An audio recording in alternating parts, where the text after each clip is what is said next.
Hi, my name's Adam. I am looking at Mythras today.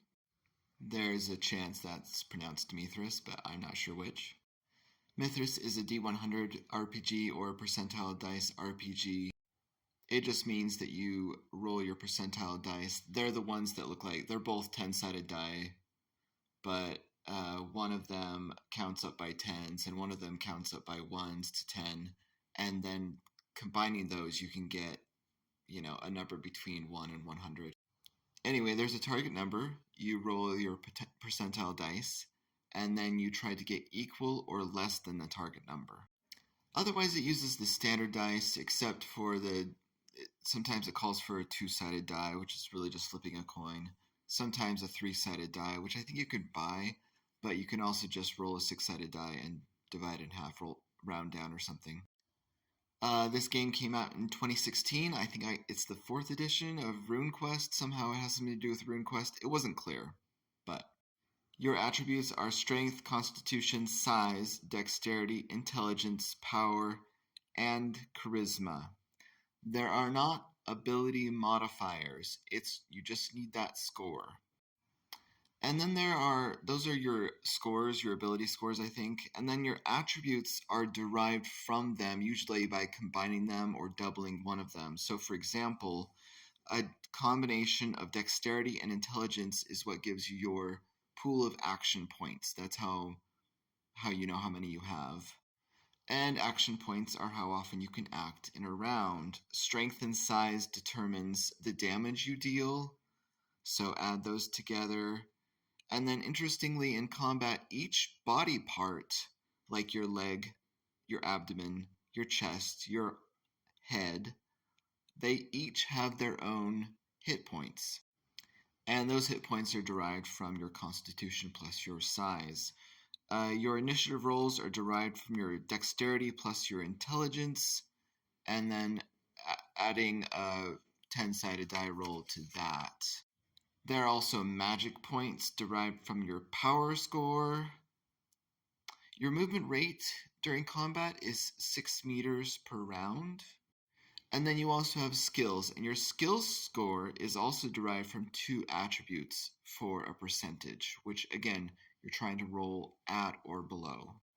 There are many, many combat styles. Combat styles are basically just collections of weapon proficiencies, and they all start with strength plus dexterity, but sometimes it gets a little bit more involved than that depending on the combat style.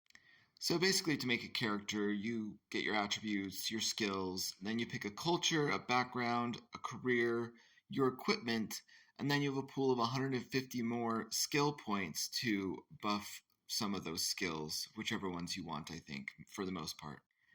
Everyone has standard skills, and then you also have professional skills. I think you get access to those with your career, mostly. There is something like fumbles and crits, or just auto successes and auto failures. If you get between a 1 and a 5 on your roll, then that's automatically a success, or 96 to 100 is automatically a failure. Remember, lower is better. Armor doesn't prevent you from getting hit, it just reduces the damage by the armor point value that it has. There's no leveling up in the traditional sense, but there are experience rolls.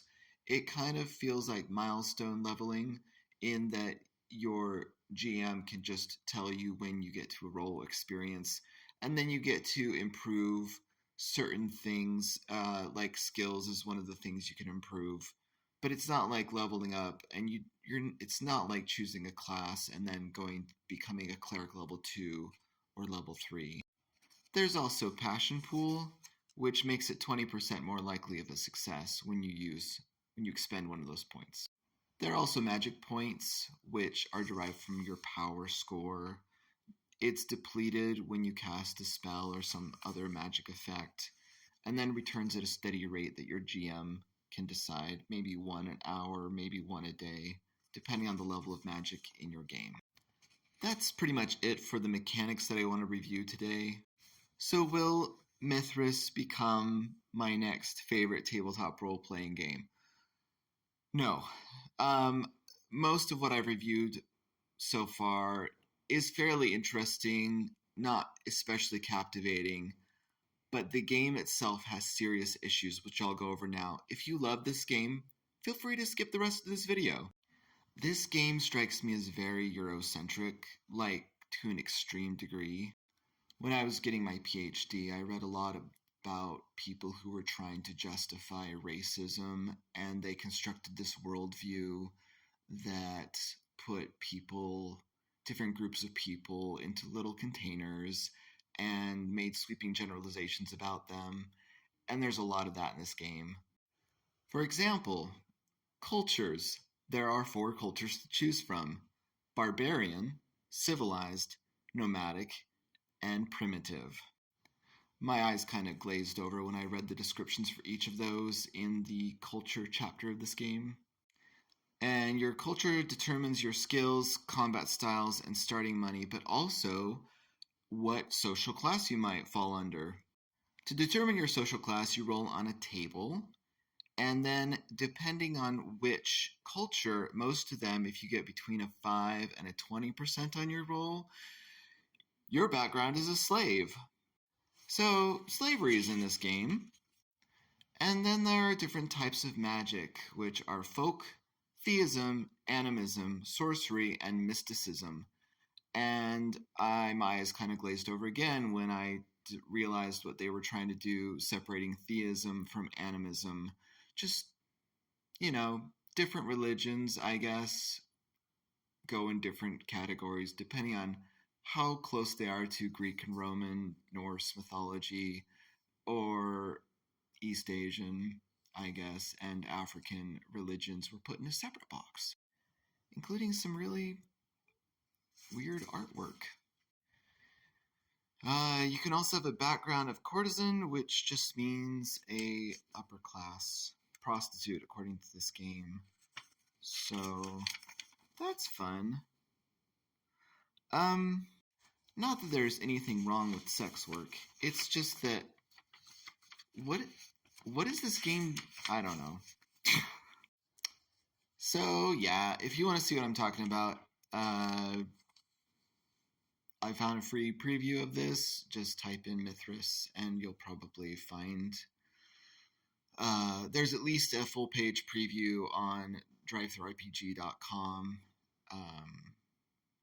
Yeah, I just don't have a lot of good things to say about this game. It really rubbed me the wrong way already by chapter 2, and it was just a slog to get through the rest. So I'm normally not this down on a game, but this was a hard read for me. So I'm going to keep looking for my next favorite tabletop role-playing game.